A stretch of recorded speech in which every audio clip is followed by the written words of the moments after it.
Hello guys, welcome to new learning platform.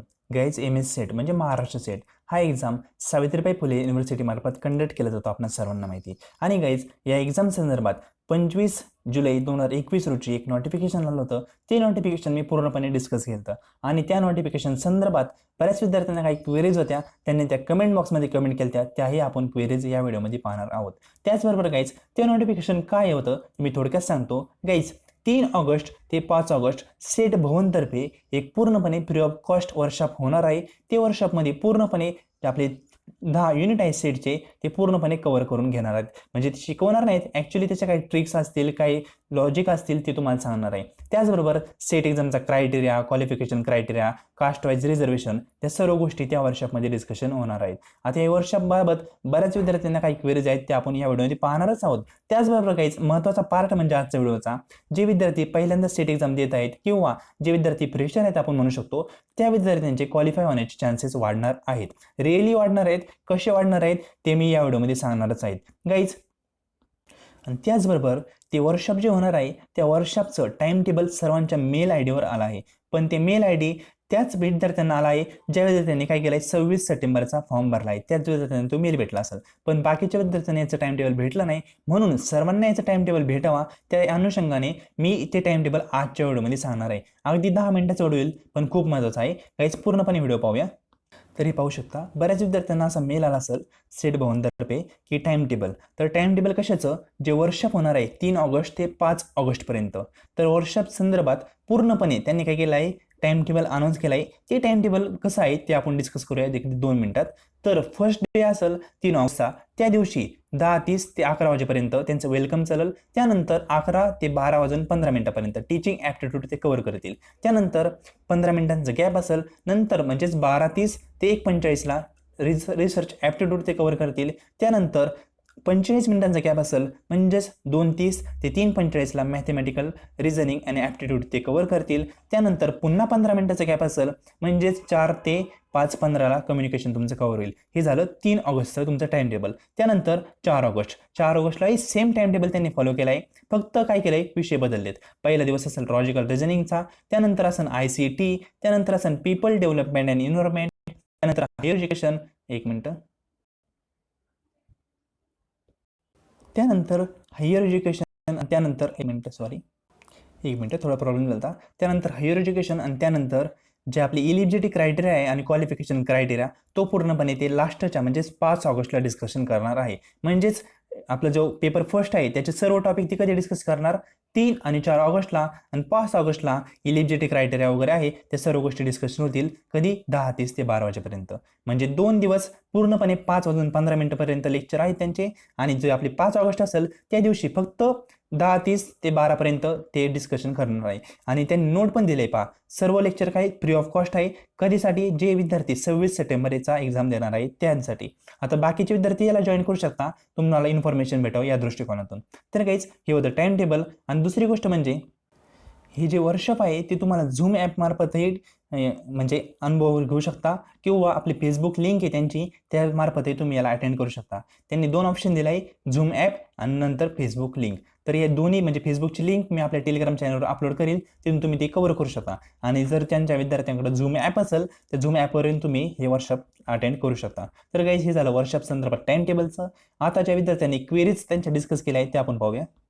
ही खूप महत्त्वाची query आहे, मला याबद्दलच डिस्कस करायचं आहे की सर जे ऑलरेडी सेट क्वालिफाय आहेत त्यांना आता सेट देता येणार नाही, ॲब्सोल्युटली देता येणार नाही आहे. याचा येणाऱ्या सेटच्या कट ऑफवर कसा इफेक्ट होईल सर, म्हणजे कट ऑफ कमी लागेल की त्याच रेंजने असू शकेल.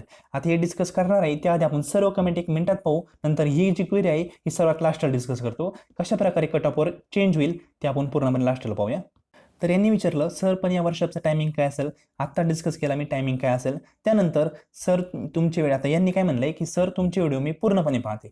आता पूर्णपणे पाहता ठीक आहे, पण त्यांना MCQ सोडवता येत नाही. आता MCQ सोडवता येत नाही व्हिडिओ पाहून, तरी त्याचं रिझन काय आहे, तर त्यांनी काय केलं पाहिजे, MCQचे मोर प्रॅक्टिस केली पाहिजे, कारण practice makes man perfect.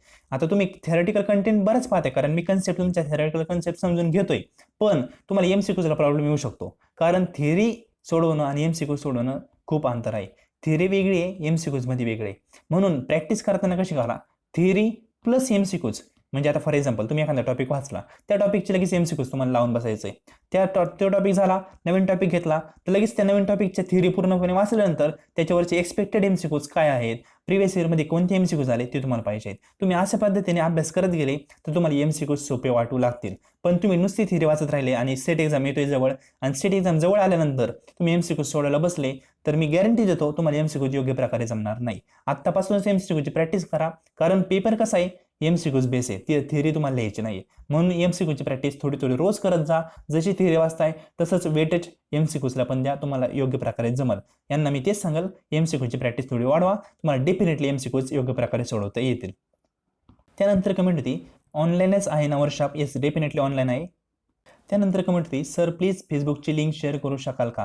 Yes, कारण काय तर बऱ्याच विद्यार्थ्यांना लिंक भेटेल असं नाही. मी आपली टेलिग्राम चॅनल आहे त्याची पण लिंक तुम्हाला डिस्क्रिप्शन बॉक्समध्ये दिलेली. त्या दिवशी म्हणजे 3 ऑगस्टला मी त्यांची जी युनिव्हर्सिटीची फेसबुक लिंक आहे ती तुम्हाला शेअर करायला आपल्या टेलिग्राम चॅनलवर, म्हणजे विद्यार्थी तुम्ही त्या अटेंड करू शकता. किंवा झूम ॲप इन्स्टॉल करा. झूम ॲपचा पास कोड त्यांनी ते दिलेला आहे त्या नोटीसमध्ये. ती नोटीस मी टेलिग्राम चॅनलवर अपलोड केली आहे. तिथून तुम्ही ते पास कोड आणि ते घेऊन झूम ॲपवर लॉग इन करून ते अटेंड करू शकता.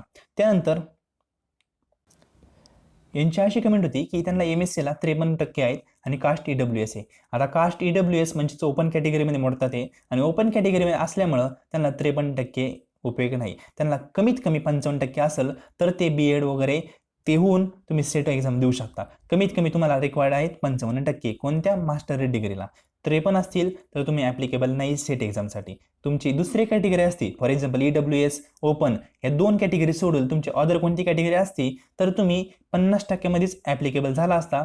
पण EWS असल्यामुळे तुम्हाला कमीत कमी 55% रिक्वायर्ड आहेत. त्यानंतर पाहूया, सर ही रेकॉर्ड नाही होणार का? नाही, रेकॉर्डिंग होणार नाही, कारण वर्कशॉप चालणार आहे 10 वाजल्यापासून तर जवळजवळ 5 वाजेपर्यंत. इतक्या वेळचं रेकॉर्ड करणं पॉसिबल नाही झूम ॲपवर म्हणतो मी, कारण झूम ॲपवर वर्कशॉप आहे त्यामुळे रेकॉर्डिंग शक्यता नसेल. पण त्यांनी काही एखादी दुसरी टेक्नॉलॉजी डेव्हलप केली आणि ते रेकॉर्डिंग ठेवलं तर तुम्हाला वेल अँड गुड, पण रेकॉर्डिंग शक्यता नसेल याचं. तर असलं तर असू शकतं पण नसणार. माझ्या मते तरी झूम ॲपवर कोणतंही रेकॉर्डिंग होत नाही, कारण मी झूम ॲपचाच वापर करत असतो. त्यानंतर पाहूया, यांनी विचारलं होतं, सर मॉक टेस्ट आहे का यांची? तर mock test set exam provide करत नाही, कारण का तो ऑफलाईन एक्झाम आहे आणि ऑफलाईन असल्यामुळं set exam mock test provide करत नाही. ऑनलाईन असता तर मॉक टेस्ट प्रोव्हाइड केली असते, पण ऑफलाईन असल्यामुळे कोणतीही मॉक टेस्ट यांची नाही आहे. त्यानंतर यांची बरेच विद्यार्थ्यांची अशी, यांचीच नाही म्हणत, बऱ्याच विद्यार्थ्यांचं हे असतं, सर व्हॉट्सअप ग्रुप बनवा. व्हॉट्सअप ग्रुप मी का बनवत नाही तर माझ्या मते 255 मेंबर फक्त ॲड होऊ शकतात एका ग्रुपला, आणि आपले विद्यार्थी आहेत जवळजवळ 10K.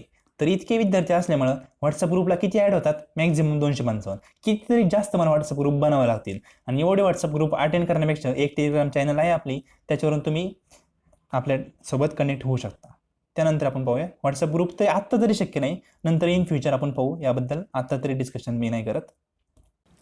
तर यांनी म्हणलं, I got workshop email. Yes, बऱ्याच विद्यार्थ्यांना आला आहे पण बऱ्याच विद्यार्थ्यांना नाही पण आला, म्हणून हा व्हिडिओ बनवला. त्यानंतर सेट एक्झाम की अपडेट भी किया करो. येस, नेट एक्झामचे अपडेट यांना हवे आहे. नेट एक्झामचा अपडेटही देत असतो, पण सध्या नेट एक्झामचं कोणतंच अपडेट नाही आहे, म्हणून अपडेट मी देणार तरी काय, म्हणून कोणते आता सध्या मी नेटबाबत डिस्कशन करत नाही. पण क्रॅश कोर्स जे आपले चालू आहेत ते नेट आणि सेटच्या दृष्टिकोनातून पूर्णपणे फ्री ऑफ कॉस्टमध्ये चालू आहेत. आणि आता महत्त्वाची गोष्ट म्हणजे, जे विद्यार्थी फ्रेशर आहेत, मी म्हणतो फ्रेशर, किंवा जे विद्यार्थी पहिल्यांदाच काय करतायत, सेट एक्झाम देत आहे, ते विद्यार्थी यावेळेस जास्त क्वालिफाय होतील. त्याचं रिझन सांगतो. आता का फक्त सेटबाबत चाललंय, नेटबाबत का नाही? कारण का नेट एक्झाम विद्यार्थी क्वालिफाय झाल्यावर कितीही वेळा देऊ शकतात, कारण पुढं JRF आहे. विद्यार्थी काय करतात, नेट क्वालिफाय झाले तरी JRFसाठी ट्राय करत राहतात आणि नेट बऱ्याच वेळा क्वालिफाय होतात, म्हणून नेट बाबतीत ॲप्लिकेबल नाही होत. पण सेट एक्झाम त्यांचा नवीन GR निघलाय कधी 2020 पासून, की जे विद्यार्थी एकदा पास झाले आहे सेट एक्झाम, ते पुन्हा सेट एक्झाम देऊ शकत नाही. असा नवीन 2020चा GR आहे त्यांचा.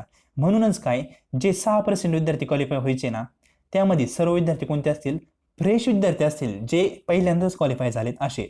आधी व्हायचं काय, 2020च्या आधी म्हणतोय मी, विद्यार्थी काही विद्यार्थी 18 वेळा सेट क्वालिफाय व्हायचे, काही विद्यार्थी 20 वेळा सेट क्वालिफाय व्हायचे, काही असे पण आहेत 24 वेळा सेट क्वालिफाय झालेत. आता हे का झालेत, किती वेळा सेट एक्झाम तुम्ही देऊ शकत होते, फक्त रेकॉर्ड बनायचं या दृष्टिकोनातून सेट एक्झाम देत होते. पण आता युनिव्हर्सिटीने काय केलं, हे सर्व करणे बंद केलं. आणि आता काय केलंय, हे 6% विद्यार्थी जे क्वालिफाय होणार आहेत ना ते सर्व फ्रेश असतील. कारण का म्हणतो मी, जे 6% पहिले 2020च्या आधीच चाललंय. जे 6% विद्यार्थी क्वालिफाय व्हायचे, म्हणजे फॉर एक्झाम्पल 100त 6 विद्यार्थी काय व्हायचे, क्वालिफाय व्हायचे.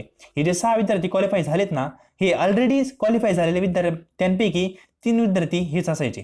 म्हणजे ऑलरेडी ते क्वालिफाय आहेत, पण पुन्हा एक रेकॉर्ड बनवायचं म्हणून स्टेट एक्झाम देत होते. आणि 3 ते 4 विद्यार्थी असे होते की ते ऑलरेडी क्वालिफाय आहेत. या 6 मध्ये राहते कोणते फ्रेश विद्यार्थी, फक्त 2च राहत होते. पण आता तसं नाही. आता जे विद्यार्थी क्वालिफाय आहेत ते एक्झामच देऊ शकत नाही, म्हणून जे 6% येणार आहेत ते सर्व फ्रेश विद्यार्थी असतील. आणि फ्रेश विद्यार्थी असल्यामुळं तुमचे फ्रेश विद्यार्थी पास होण्याचे पर्सेंटेज पण पूर्णपणे किती येतं, 6%. पहिलं काय होतं, फक्त म्हणायला 6% होतं, पण ऍक्च्युअली किती होतं, ते 1 आणि 2%च होतं फ्रेश विद्यार्थी पास व्हायचे.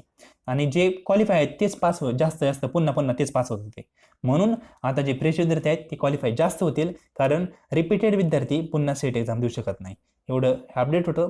कसं वाटलं कमेंट बॉक्समध्ये कमेंट करा. आणि कुठलीही क्वेरी असेल तरी कमेंट बॉक्समध्ये कमेंट करा. ते त्याचं डिस्कशन शक्य असेल तर लगेच तुम्हाला रिप्लाय देईल, शक्य नसेल तर पुढला कोणता व्हिडिओ बनवून त्याच्यामार्फत मी डिस्कशन करेल. काहीच व्हिडिओ कसा वाटला कमेंट बॉक्समध्ये कमेंट करा. थँक्यू.